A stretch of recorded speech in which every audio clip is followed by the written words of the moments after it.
આ છે મનુભાઈનું ઘર. ઘર એવું કે દરવાજો ખોલીએ એટલે એવું લાગે કે મેળો ભરાયો છે. આ છે મનુભાઈ અને આ છે શાંતાબેન. અલી શાંતા, સાંભળે છે? અહીંયા આવતો. એ હા આવી. અલી શાંતા, ચાલે આપણા ઘરના લોકોને ગણીએ. ઘરના સભ્યોને ગણવા છે, એના માટે તો સરકારી અધિકારી બોલાવો. સરકારી અધિકારીની શું જરૂર છે? તારે ક્યાં તલાટીના ફોર્મ ભરાવે છે? લોકો જ ગણવા છે ને. તલાટીના ફોર્મ તો નથી ભરાવા, પણ તમને ખબર છે સવારમાં હું ચા બનાવવા બેસું ને તો એમ લાગે છે કે ચાની દુકાન ખોલી હોય. પરિવાર મોટો હોય તો મજા તો આવે ને. આવે પણ મહિનાના અંતે કડે છે. હે, તાર ખિસ્સું પર રડે? હોય ખબર હે શું કે હવે મને થોડો આરામ આપો. દ્રશ્ય નંબર 2, મિત્ર સાથે વાતચીત. આવો આવો રમેશભાઈ, બેસો બેસો. મનુભાઈ, તમારા ઘરના સભ્ય કેટલા છે? મારા ઘરના સભ્યો તો એટલા બધા છે કે સવારે બોલાવો તો શાળા જેવું લાગે. તો ઘરમાં જગ્યા કેવી રીતે મળશે? જેમને જગ્યા મળે તે બેસી જાય ને ના મળે તે છત ઉપર ચડી જાય. તો ઘર નહીં, આ તો ક્રિકેટ સ્ટેડિયમ જેવું લાગે છે. ક્રિકેટ સ્ટેડિયમમાં તો રન બને, મારા ઘરનો તો ખર્ચ જ વધે.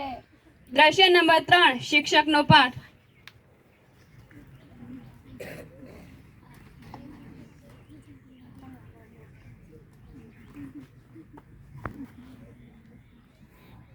બાળકો, કેમ છો તમે બધા? મજામાં ને? હા. તો આજે તમે મને જણાવશો કે વસ્તી વધવાથી કઈ કઈ સમસ્યાઓ થાય છે? સાહેબ, પરિવારમાં લોકોની સંખ્યા વધારે હોય તો પણ રિમોટ માટે યુદ્ધ થાય છે.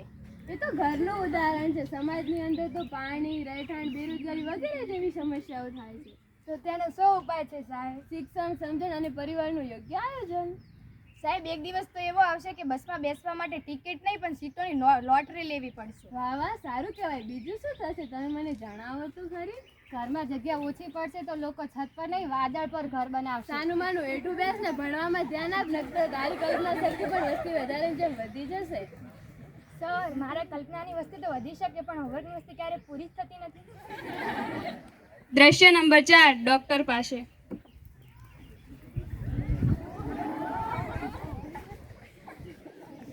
આવો આવો મનુભાઈ, બેસો. ડૉક્ટર સાહેબ, મને તો બહુ થાક લાગે છે. કામ વધારે કરો છો? ના રે ના, મારા ઘરના લોકોને ગણતા ગણતા જ થાકી જાઉં. મર્યાદા બાજુમાં રાખો અને સ્વસ્થ જીવન માટે યોગ્ય આયોજન જરૂરી છે. દ્રશ્ય નંબર 5, ગામની સભા.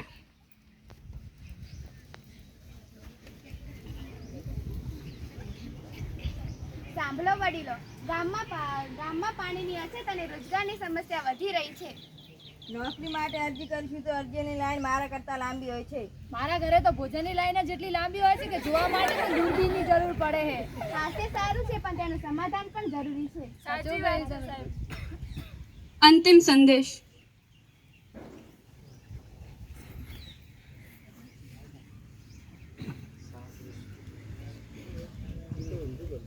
પરિવાર નાનો હોય કે મોટો પણ સુખ સમજદારીથી જ આવે છે.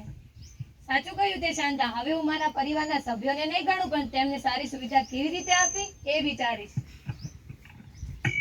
મિત્રો, વસ્તી વધારો રોકવાનો અર્થ વિકાસ રોકવો નથી પરંતુ સમજદારીથી ભવિષ્ય બનાવવું છે. સમજણ વધારીએ, સમસ્યા ઘટાડીએ, સુખી અને સમૃદ્ધ બનાવીએ.